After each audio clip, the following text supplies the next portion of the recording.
Welcome to My Hometown, the program that explores clubs, organizations, businesses, and issues across Nassau and Suffolk counties and sheds light on the different towns that are making a difference. Hello and welcome to My Hometown. My name is Bill Horan, along with my co-host, Nassau Community College student Matt Leonard, coming to you once again live via Zoom and being socially distant as recommended. Today we're going to learn about SADD. That's SADD with two Ds, and we used to know them as Students Against Drunk Driving, but now they have a new name.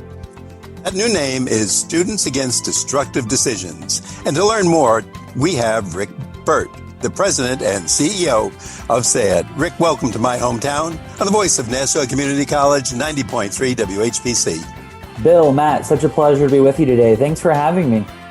We love having you, but first of all, let me ask you personally, how have you made it through this difficult past year with the COVID-19? Yeah, I think we're all sick of the words pivot and new normal and phrases like that, but I'm doing okay. I hope you guys are doing the same. We've made it through, and through the magic of Zoom and doing things like that, somehow we've survived the past year and looking forward to better times every day now coming up. So we're glad to hear your organization is doing well, and hopefully all the people in it, and as much as we can. Matt? Yeah. So tell us a little more. We mentioned at the start of the show you guys changed your name, but what is SADD just in general? Yeah, great question, Matt. We've been around for 4 decades in several iterations, just as you mentioned. Originally founded as Students Against Drunk Driving, just like you mentioned, focused exclusively on the issue of alcohol-impaired driving. And we were started in a suburb of Boston after a community experienced the tragic loss of a number of teens in separate alcohol-related incidents. So the students realized that they needed to be part of the solution. They needed to work with their peers, work with their school administrations, law enforcement, and the whole community to solve this issue. Over the years, our students came to our board and said, hey, we still think alcohol-impaired driving is a critical issue, but there are so many other issues that we're facing as young people. So we changed our name to Students Against Destructive Decisions, actually back in 1997, to reflect our broader approach to looking at the holistic wellness of young people, covering everything from traffic safety, still looking at impaired driving, but also things like distracted driving, seatbelt safety, drug-impaired driving. In the areas of substance abuse, things like underage drinking, vaping, tobacco and use, things like that. And also mental health, which has been particularly important to be talking about during the era of COVID-19, and also leadership development. So nationally, we have about 7,500 chapters in middle schools, high schools, and colleges all across the country, reaching hundreds of thousands of young people each year with our message of prevention, resiliency, and leadership, hoping that our teens can make better choices one decision at a time. Rick, before we go on to my next question, I'm just wondering, you mentioned a suburb of Boston. I just came from there. Whereabouts there? Wayland, Massachusetts. Oh, okay. Yeah. Just visiting my daughter who lives there, and I thought it'd be funny. It may be the town she's actually living in. So, and we actually had somebody who was her neighbor, literally in the next town. So, wow, things happen. Yeah. Now, impaired driving has become so widespread. How does your organization instruct people? How do they work with young people to get them to be more knowledgeable? Yeah, we really think it's a multi-tiered approach that changes behavior. First, we empower young people. We give them the knowledge and resources they need to make better choices. We help them understand the consequences of those decisions and help them think through how they can make better choices each time they get inside the vehicle or before even they get inside the vehicle. We talk about engaging parents because we know that parents are the number one influencer of a young person's driving behavior. We're really proud to work with the Governor's Traffic Safety Commission and also State Farm in the state of New York to really get this message driven home by engaging the whole community, working with law enforcement so that law enforcement are trained and they're empowered to work with young people on the prevention side so that they don't have to make that horrific notification that a young person's lost their life. All in this vein, we know that all of these behaviors are totally preventable. You oftentimes hear the word accident. I kind of hate that word because we know that these things are preventable. We know that young people can make better choices, and together we can stop this being one of the number one killers of young people because it is totally preventable. That's a great point, because we do say that no matter what, it's an accident. Right. No, our actions caused it. And thanks to people like you, we can avoid that in many instances. Now, I'm just wondering, when you're dealing with young people, is there one or two things that you say or do that they go to you and you can see on their faces that I never knew that, or I was unaware of that, or I didn't know 2 drinks could cause this, or taking some substance? Is there something that just totally surprises them?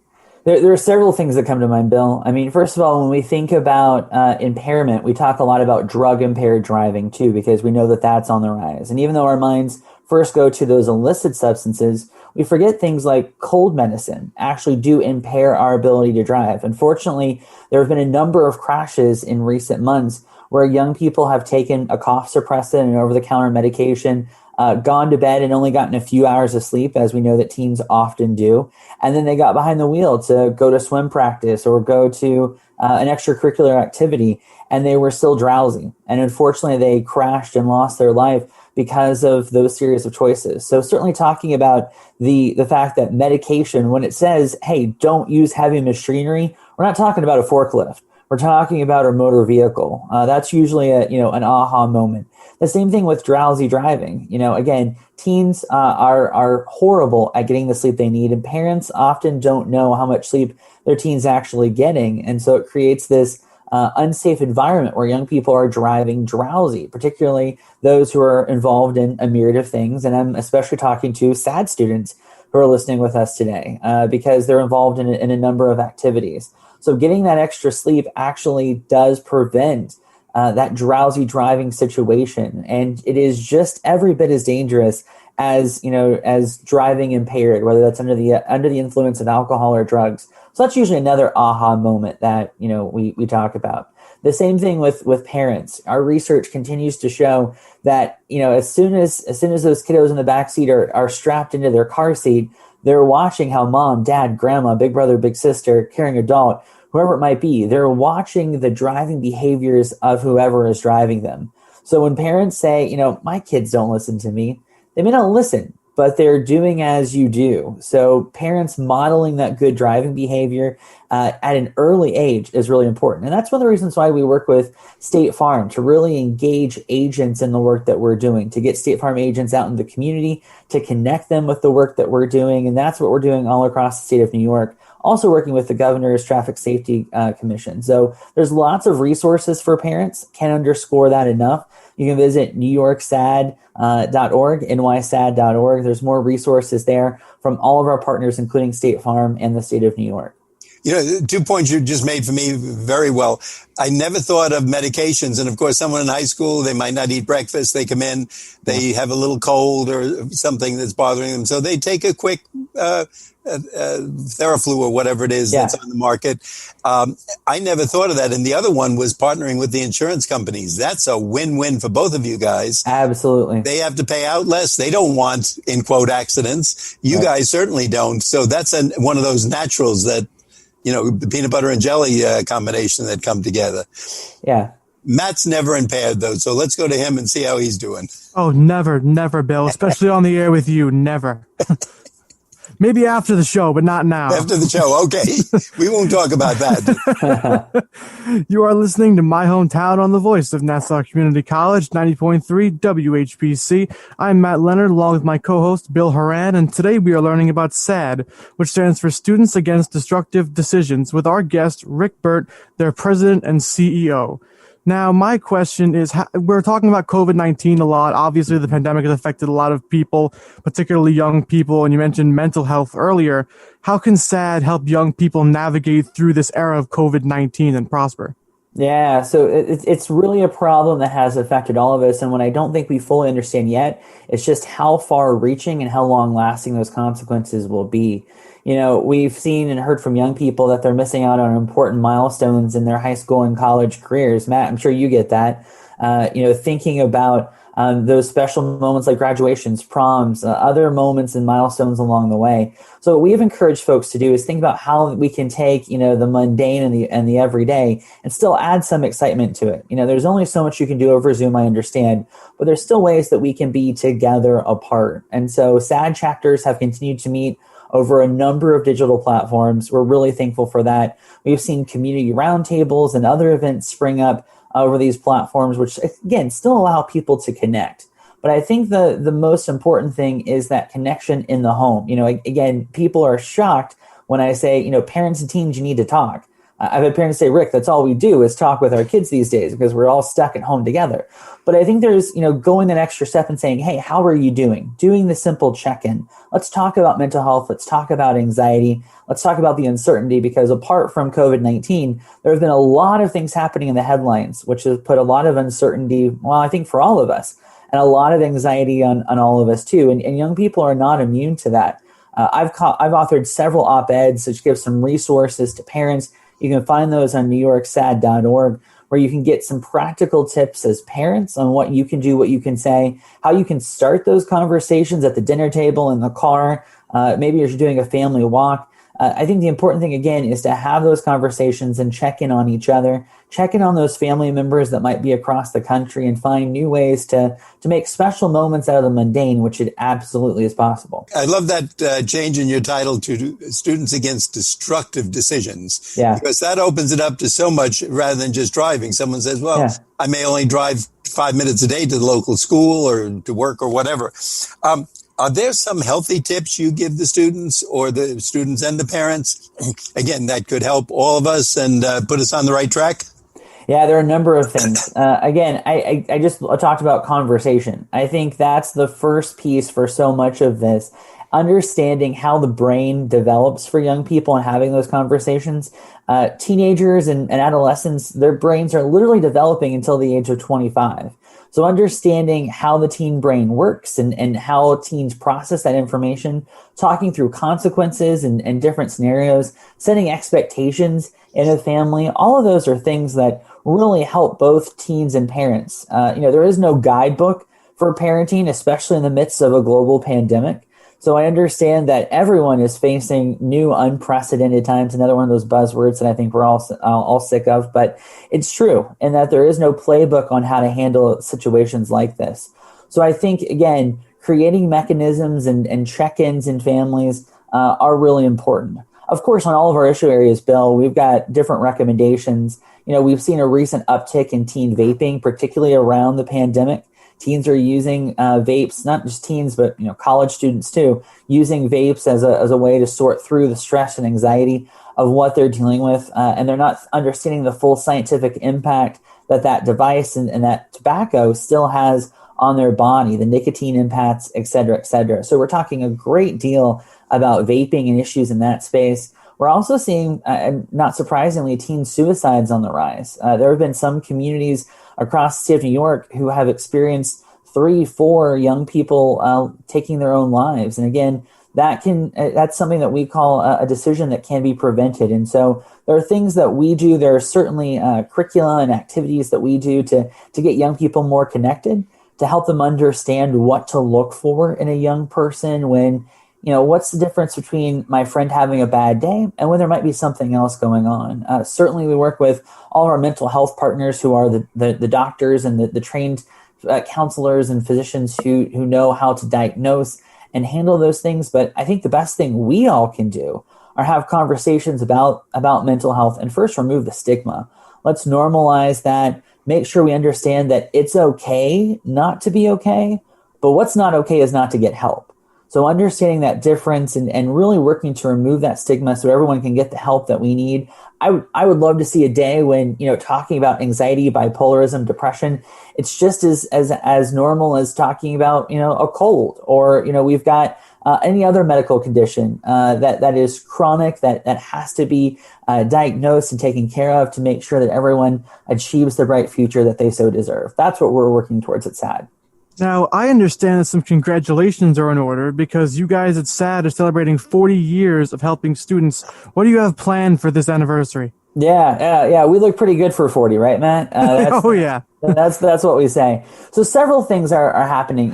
First of all, we're taking a new look at mental health and all the topics that I just described. We've got some new programming that will be coming out in that area. The other thing we've heard from young people is understanding the science of healthy relationships is important, not just in a romantic sense, but understanding how toxic friendships, other relationships in your life really do impact that mental health. So this fall, we're going to be unveiling a new healthy relationships program to help students of all ages understand what makes a healthy relationship, when should you get help from a caring adult or an outside source, and what can you do to be a good friend, a good sibling, whatever that relationship might be. Understanding that emotional intelligence and the science behind that is really important, and that's something we've heard from our young people.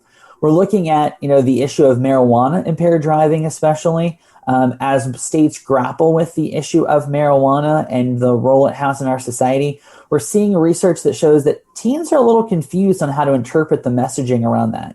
They hear that it's natural, that it's a medication in some instances, and so there's confusion on how it should be treated. We believe at SADD, and there's clear research to show that when you use marijuana, there is an impact on your ability to drive safely, because it certainly does impair your ability to operate that motor vehicle. So getting the messaging out in that space is absolutely critical.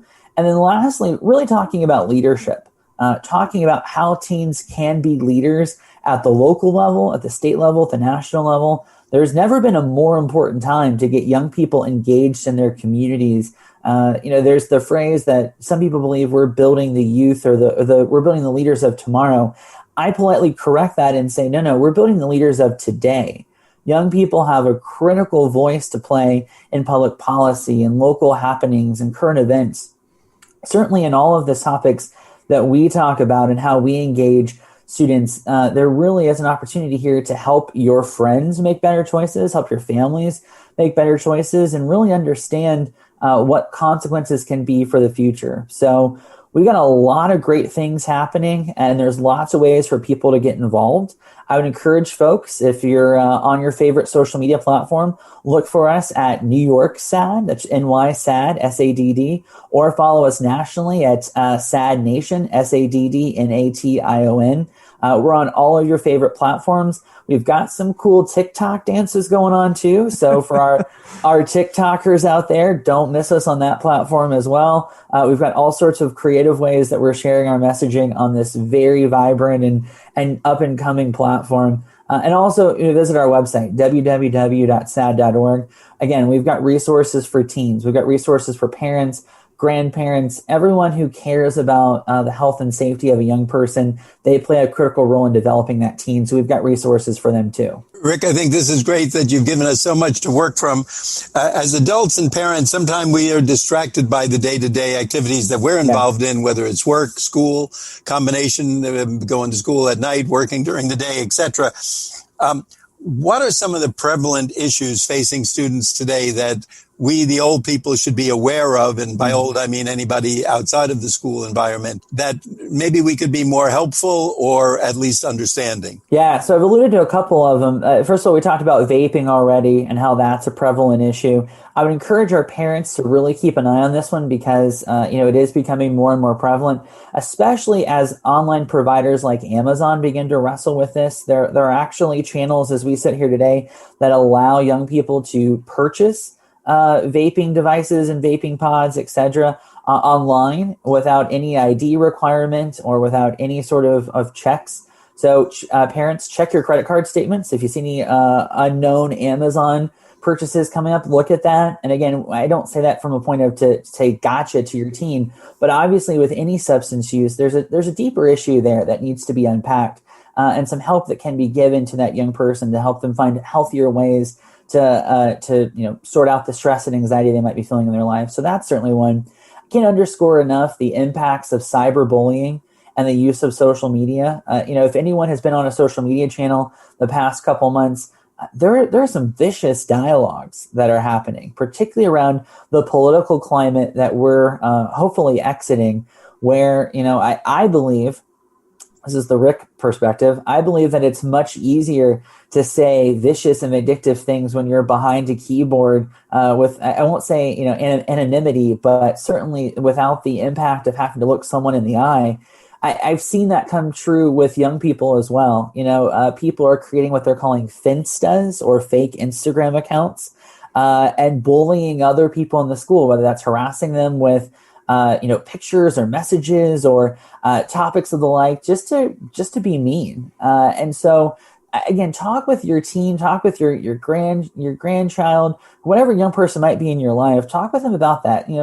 Understand the social media presence that they have. Help them understand the consequences of the social media presence that they have, because there are long-lasting consequences that happen from social media use. I will say, as the CEO, someone who has an incredible staff, the first thing I look at when I go to hire someone isn't their resume; it's their social media channels, to see what kind of public image that they're portraying, what they're involved in, what their interests are, if they have a cute dog, whatever it might be. To understand that social media presence is absolutely key, because it's creating a brand that supersedes you. So understanding the dynamic of social media is a really important thing. We've recently integrated with another organization called Text Less, Live More, which focuses obviously on distracted driving, but also the live more piece, because digital dependency is an issue, I think, for all of us. I think if the three of us were honest, where are our phones? Right here beside us. And I think that's the case for most of us from the time we wake up to the time we go to bed.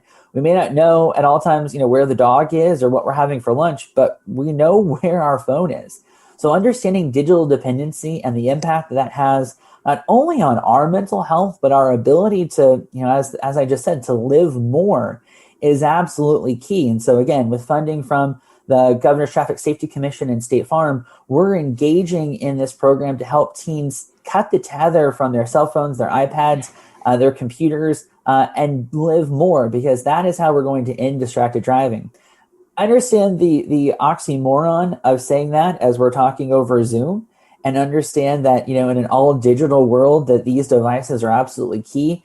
But, Bill, you asked what advice I would have, and that's cut the cord whenever you can. Go off for that walk, get outside, read a book, make an old-fashioned phone call and call a friend or someone, still to have that connection, but that way it's not, our eyes glued to the screen, because I think we're all going to have neck and back issues if we have to keep doing this for too much longer. So again, all of those are things that we're certainly seeing impacting young people, as well as, again, I don't want to step away from our traditional issues of underage drinking, because we've seen the data that underage drinking is up during the times of COVID.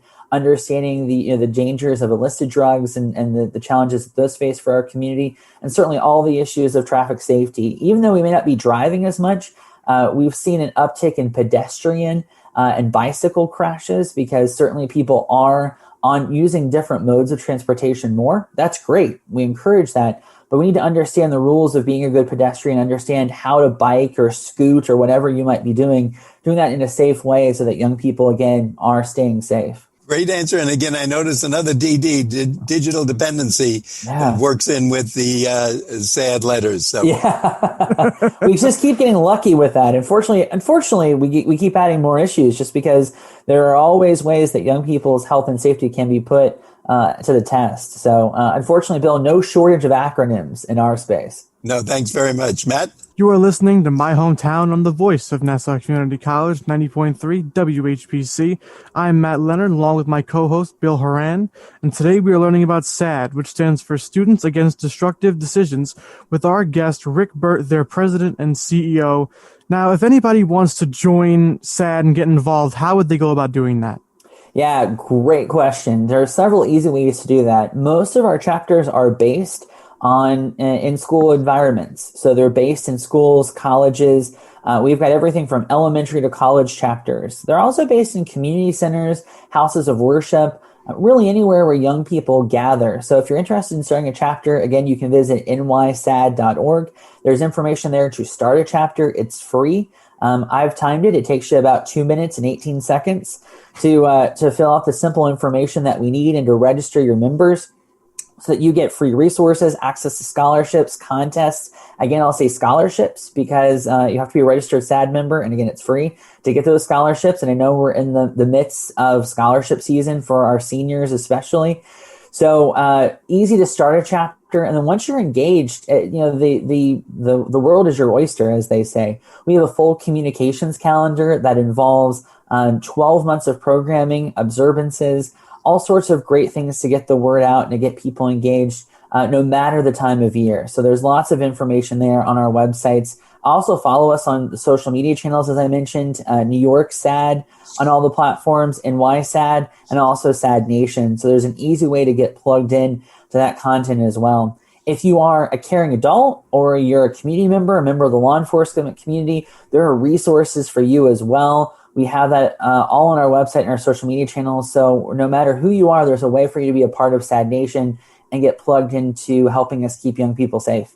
And Rick, just for someone who is not a student, we think of that as high school, college, and you said even the younger students. Mm-hmm. What about adults? Is this a club they can join? Is there any restrictions on it? No, we look for volunteers. There are ways to certainly connect. You can get more information on that on our website.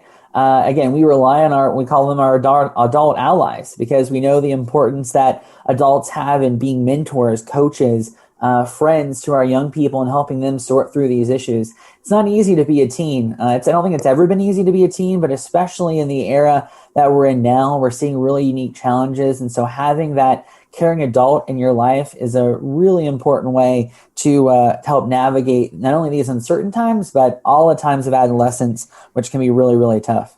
And Rick, how does SADD raise money? And if someone is listening and says, well, I may not have the time or just can't fit into the schedule, but can they make a donation? How does that work with your organization? Absolutely. We welcome donations. We're a 501c3, so any contribution is 100% tax deductible. You can go to www.sadd.org. In the top right-hand corner, you can click on Give. If you're a business, we have a business-to-business program called the Friends of SADD program, where we list your business as a supporter of our organization, so you can get more information there. 2 easy ways to give, and again, it's totally tax deductible. I saw on your website something called a contract for life. What is that? Yeah, so when we were first started, our research showed back in the 1980s that, again, the most important thing that a young person and an adult could do would be have a conversation about setting mutual expectations. It's funny that here I am, 40 years later, saying the same thing. The contract for life was the first of its kind to really set the stage for a caring adult and a young person to make an agreement that if that young person is ever in a dangerous situation where they need help or they're on the verge of making a poor choice, they could pause. They could contact that adult. Back in the 1980s, it was via phone. They could make the phone call, but now it's shoot a DM, send a tweet, send a text, whatever it might be, to contact a caring adult, and that caring adult would come and get the young person with no questions asked. They would come. There would not be chastising. There would not be anger. It would be hey, I was in this situation and you're helping me, and thank you for quite possibly saving my life. So that's the premise of that. Now, the second part of that is that there could be consequences on day 2.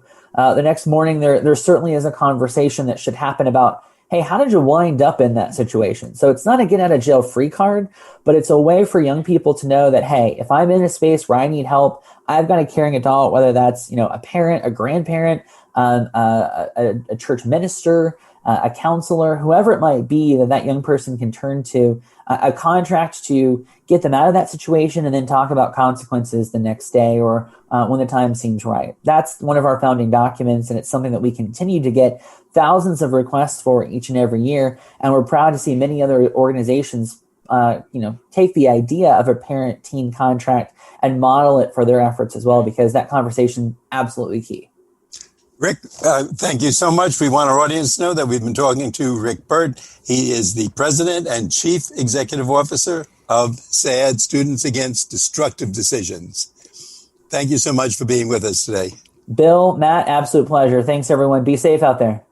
I'm Bill Horan. I'm here with Matt Leonard. Thanks for listening to this week's special edition of My Hometown. We'd like to get your feedback on My Hometown.